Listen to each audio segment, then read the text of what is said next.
In this video, we're going to continue to talk about materials in Cinema 4D and also to talk about textures and some particular types of maps and effects that we can apply to the materials that we are using in our scene.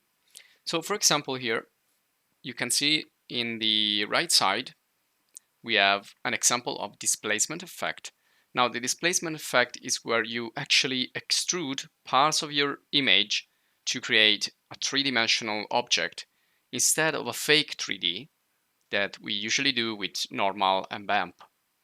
So normal and bump, of course, are not so heavy because it's a kind of a fake 3D effect, while displacement, it's a real 3D effect. So we always need to understand if it's better to use some fake effect, so to simulate something, or to actually model that thing in 3D. And this is also the introduction for another really important topic, which is opacity. So you can see here, these leaves are actually modeled in 3D, but those leaves out there, those are not modeled in 3D, but they are using an alpha channel, so an opacity map, and we're going to see what is that also. And also this here, which should be like a net or like a structure, a wood structure, this is not actually modeled or with booleans, for example, to create holes, but this is the alpha channel effect again. And also on this lamp, you can see this reflection.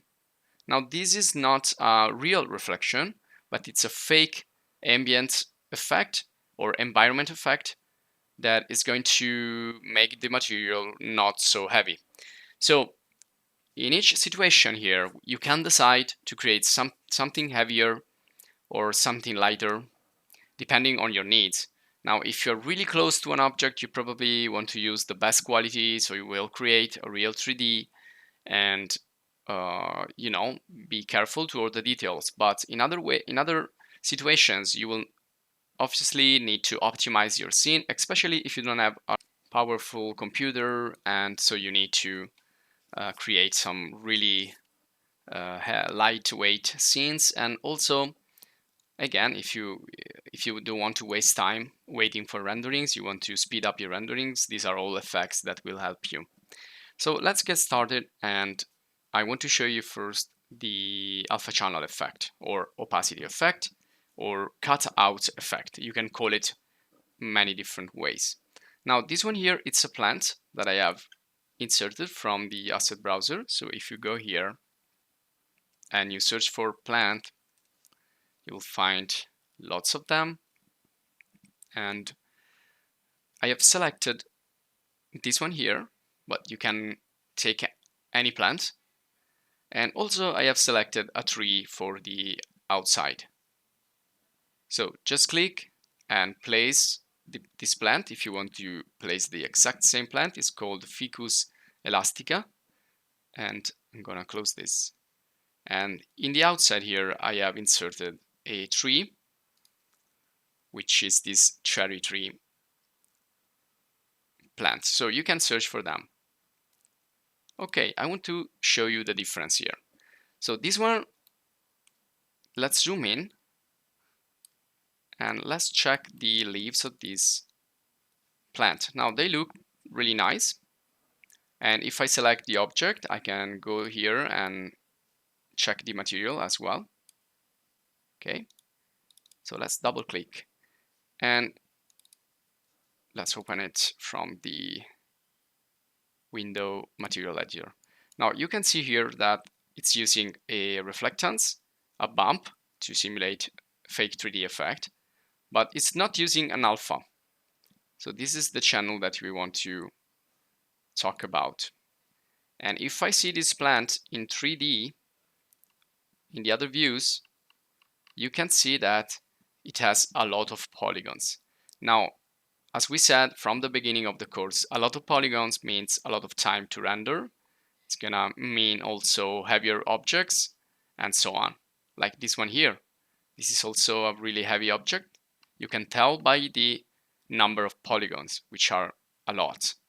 Now these are beautiful objects to use in renders, but they are also really heavy. Now let's go outside and let's check the tree. So I'm gonna move there really close, and you can see that also these leaves are looking good.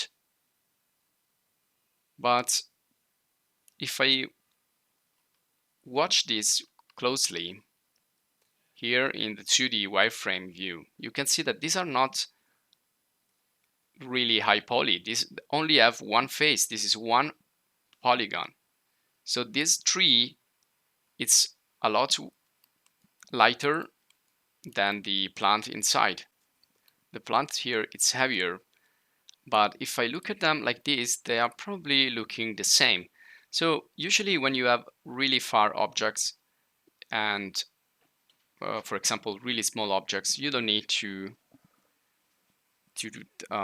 use a lot of details. But when you are really close to an object, when you see it closely, and yeah, probably there you want to add some more details. So always think about that. And this is the same for the bump and normal and the other effects that we are going to see. You always need to decide where to optimize, and sooner or later you will have to optimize. Now, if I select the tree there, I can check this other material. You can see here it has a material for the trunk and the material for the leaves. And if I double click that, we're gonna see that it's going to have the alpha channel right there. So you can see that the alpha channel looks like the leaf itself, but instead of being colored, it's only white. Now, when we're using the alpha or cutout texture or opacity texture, the white represents the presence of the material or the image. The black represents the absence of the image or the material. So if I deactivate this, now those leaves are gonna look squared. You can see that. I can see the mask. Also, a similar concept is the concept of the mask. So we are masking part of the texture and so part of the material to make it look as a leaf.